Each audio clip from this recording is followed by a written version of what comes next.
learning how some of the greatest guitar players in the world help color their music and why they do it is really interesting. And then you can cut the balance between what you do naturally and what they do. And the more you blend the ideas together, the better a guitar player you get.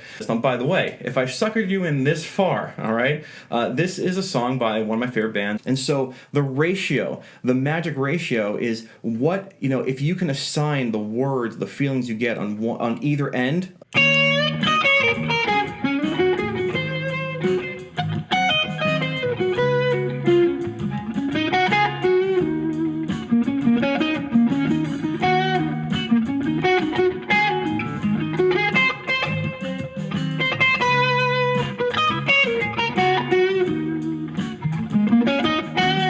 Alright, welcome back to another episode of StichMethod. Today we're going to be talking about you versus the professionals.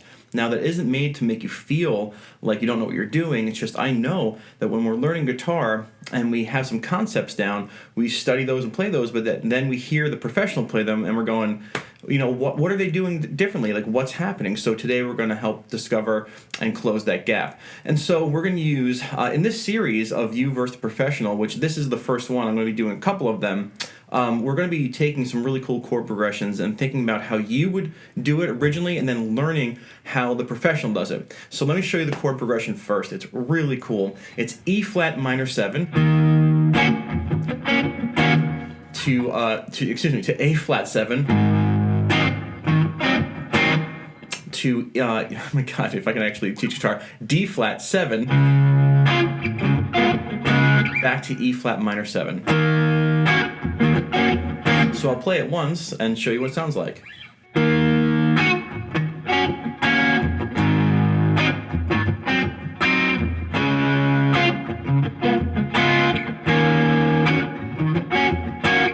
Now, the question is, if you can take that backing track, and if somebody said, hey, let's jam on that, what would you do? And so I'm going to try and think like you.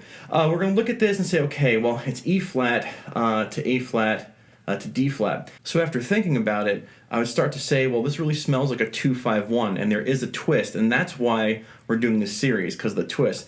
And so if you look, in the key of D flat, we would have the E flat minor 7 be the 2 chord. The A flat 7 would most definitely be the 5 chord. But here, the 1 chord, which should be a D flat major or D flat major 7, is actually played as a D flat 7. And so it's a twist on a 2-5-1. It's really cool. It's a 2-5-1, but the 1 is a 7th chord. So it's got this cool, like, funky sound to it, a bluesy sound. Not bluesy sound, but you can hear the influence of the blues with the 7th chord. And so, when I'm looking at this, I'd say, okay, well, it's a 2-5-1. Let me start off with the E flat minor pentatonic. Well, why? Well, it's our first chord, and our first chord has all the gravity, pulls everything towards it. And when you have a 2-5-1, I know you can always solo over a minor pentatonic. So let's see if we can solo using an E flat minor pentatonic. Now, the minor pentatonic of choice, of course, will be the simple form 1, 11, 14, 11, 13, 11, 13, 11, 13, 11, 14, 11, 14. So even though that little last chord has a little bit of twist in it, the E flat minor pentatonic should work. Let's see what it sounds like.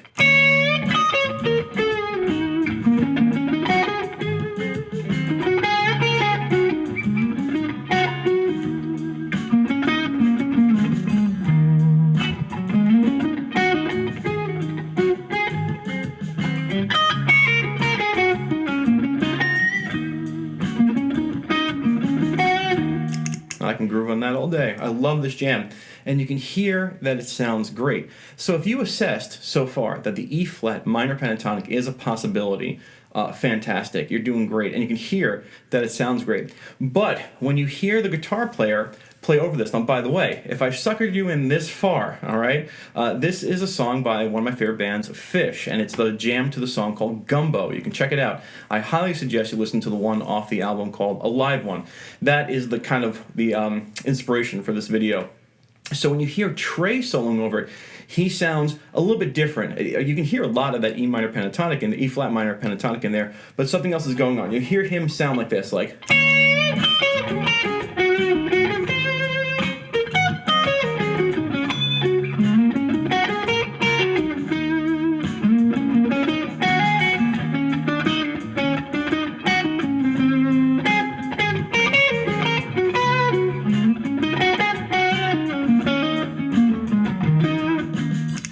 a little bit more color. And to me, it's a little bit more of color that I love, presenting in this jam. So, you or me, first shot would say, okay, E flat minor pentatonic. Is there anything wrong with that? No. All right, but learning how some of the greatest guitar players in the world help color their music and why they do it is really interesting. And then you can cut the balance between what you do naturally and what they do. And the more you blend the ideas together, the better a guitar player you get. So let me show you what Trey is doing, or what you're going to do after you learn this. All right, so it's really, really cool. I'm going to show you something. I'm going to show you the first chord up here. Okay, we're going to try and stick in the 11th fret area. And so we have our E flat minor chord, or E flat minor 7 chord. And take a look at this chord, all right? I really want to point to this pinky here on that 14th fret. So here is that E flat minor 7, all right? And now we're going to find the A flat 7 right here. Here's your A flat, and here's your A flat 7 chord. Look at that pinky. Look at that pinky. It's very important, okay? And now you're going to find the D flat 7, and that is D flat right here, and then we have this chord shape here. So I'm going to play the chord progression up here first, all right? Check this out. Oh, I'm not done, sorry. And then I'm going to show you something else. I'm going to show you another version of an E minor 7, which I can either play like this and lift my pinky up, or you see this sometimes. But you'll notice, if you notice, the B string chromatically went 14 to 13 to 12 to 11. Clutch already. So let's just see right off the bat if we can. Actually, I should play the chord progression so you can hear it, and then we'll start incorporating at least that chromatic move in there. Let's see what it sounds like.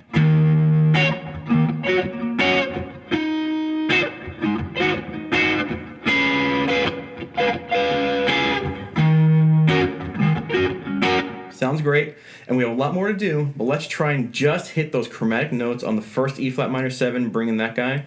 On the A flat 7, bring this guy.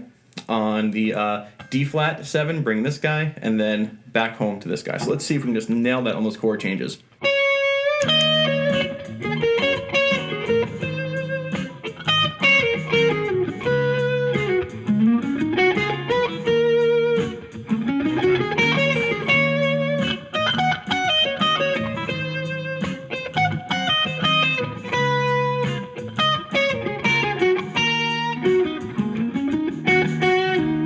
All right, we have a piece of the puzzle already. That little chromatic step is really implied by the chords, and I love it. And if this, just to let you know, if this chord wasn't a 7th chord, if it was a major 7th or major, we wouldn't have that chromatic run. And I think that's why Trey did it. Maybe he did it unknowingly and then discovered it, who knows, but it's such a sweet move. And so now, what I just did was I played a lot of the pentatonic, and I just really focused on those notes as the chords change. And it's very important to understand that, that scale is always going to be your number one choice of sewing melodies together, and then introducing chord tones on the changes, as normally discussed in this channel, is important. But having that chromatic line there really kind of makes the ear, focus on it. So now we have other options here. We have all of our chord tones for E flat 7 chord. Actually, there should be a chart right on the screen, and I can show you all of them, which I should.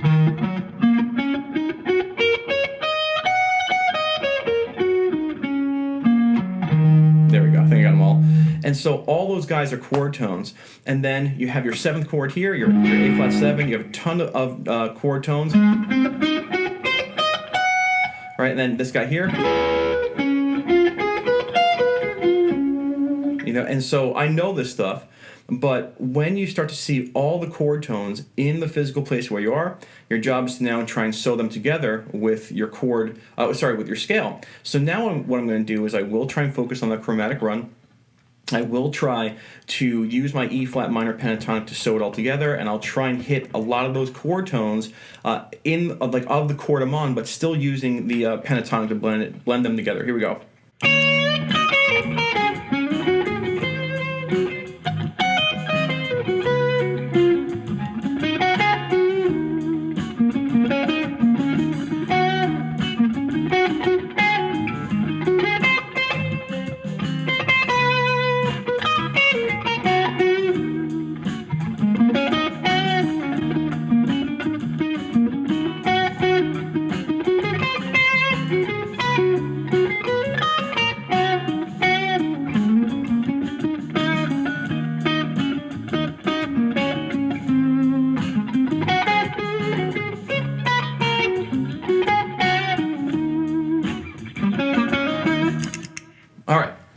hope that sounded good and made sense.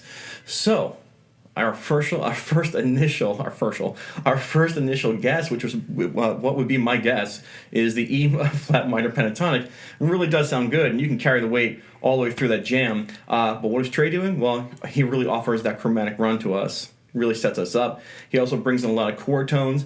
And the last thing I'm going to talk about is the magic ratio. Okay, the magic ratio is something that you really, really want to be thoughtful of, which is, there you have at any time the ability to put in your scale, your chromatic run, or your chord tones, and you want to practice seeing what it sounds like or listening to what it sounds like when you're at one end of the spectrum, like only scale or only chord tones, and your job is to try and say to yourself, okay, when I'm doing only scale, it really gives me, this is how I think of it, it really gives me the freedom to express the direction I want to go in. And on the other end of the spectrum, like when I'm thinking about just chord tones, what it does is it really kind of sets up a it doesn't sound like a solo to me. It sounds like you're offering the audience a repetitious type, not in a bad way, like a repeating type of phrase that really sets you up to keep moving. And what I mean by that, you'll discover, is you want to try this stuff out. So let me show you one end of each spectrum. Here is just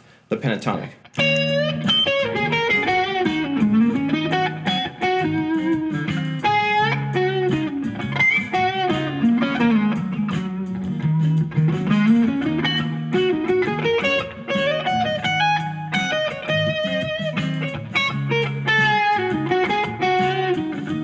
Now the other end, just chord tones.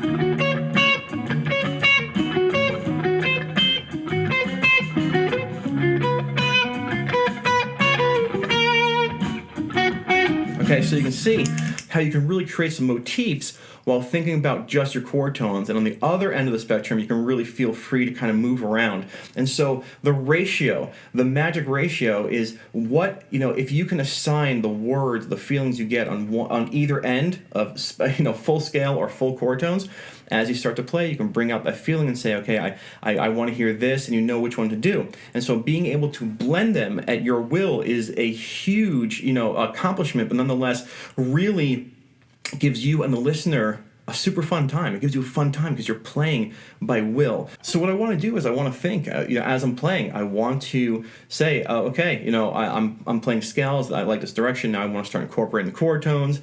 And so I'm going to play one more time. I'm going to try and, go through this, develop my own ratios of scale work to chord tones and see if you can hear and spot it.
Messed up there because I was just lost in space and my phone went off. But enough excuses. You can hear the differences.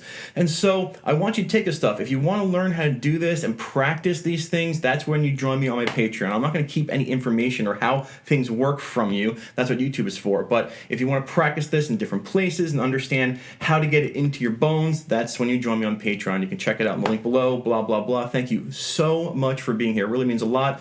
I hope you like my new guitar, the PRS SE. SE Hollow Body 2. Really, I mean, look at that finish. That thing's gorgeous. Thing plays really meanly. Let me know how it sounds. I'm trying some new software and everything, so every video is going to have a different sound, but I'll stop talking. Thank you so much for being here. Remember, you have your initial thoughts on how it's done. The professionals have already figured it out, so we're going to try and figure out what they're doing, and we're going to show you how to blend the ideas to make it your own solo. See you really soon on another episode of StichMethod. Bye-bye.